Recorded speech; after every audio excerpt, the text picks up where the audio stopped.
سال ہو گئے اولاد نہیں ہے، اللہ آپ کو اس اولاد صالح عطا فرمائے۔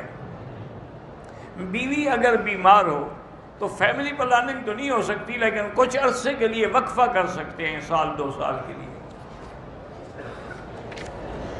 ایک ہوتا ہے کہ نعوذ باللہ اس کا یوٹرس ہی ریموو کر دو، آئندہ بچے دانی نہ رہے، تو وہ ناجائز ہے۔ ایک ہی ہوتا ہے کہ سال 2 سال کے لیے وقفہ کریں، وہ جائز ہے۔ جب تک آدمی کا انزال نہ ہو، منی نہ نکلے، اس وقت تک غسل نہیں ہے۔ غسل تب ہوگا جب پانی نکلے گا۔ مثلاً میاں بیوی سوئے ہوئے ہیں، لیٹے ہوئے ہیں، ایک دوسرے سے کھیل بھی کر رہے ہیں، ایک دوسرے کے بدن میں بھی ہو، حتیٰ کہ وہ داخل بھی کر رہا ہے لیکن انزال نہیں ہوا، تو اس حدیث کے مطابق غسل نہیں ہوگا، کیونکہ حدیث ہے الماء من الماء، پانی پانی سے ہے، پانی نہیں نکلا غسل نہیں۔ اب دوسری حدیث آ گئی، حضور نے فرمایا اذا التقى الختان بالختان وجب الغسل، کہ جب عورت کا مرد کا یعنی حشفہ عورت کے عضو فرج میں غائب ہو جائے، انزال ہو نہ ہو، غسل کرنا ہوگا۔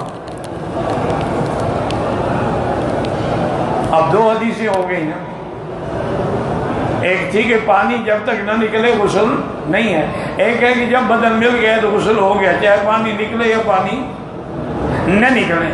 تو اب اس لیے بعض علماء نے کہا کہ یہ جو آخری حدیث ہے نا کہ جب عضو سے عضو مل جائے تو غسل، یہ ناسخ ہے، پہلی حدیث منسوخ ہے۔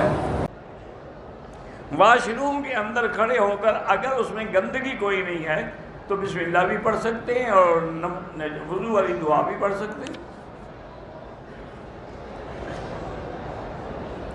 میرا کزن ہے آصف، وہ بیمار ہے، اللہ شفا عطا فرمائے۔ میری بہن کو بھی انفیکشن ہے، اللہ شفا عطا فرمائے۔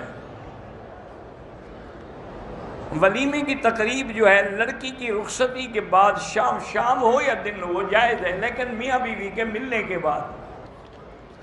دیوال کا معنی ہے کہ سورج جب سیدھا ہو کر ڈھل جائے تو 12:20 پہ وہ ڈھل جاتا ہے۔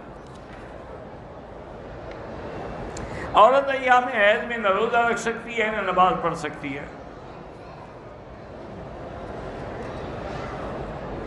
میرا چاچا مسجد کا امام ہے، لیکن جمعہ کے لیے ایک بریلوی آدمی ہے جو آ کے پڑھاتا ہے، وہ بیچارہ فتنے کی وجہ سے خاموش رہتا ہے، بعد میں نماز دہراتا ہے۔ ٹھیک ہے، 5 سال ہو گئے اولاد نہیں ہے، اللہ صاحب اولاد کرے۔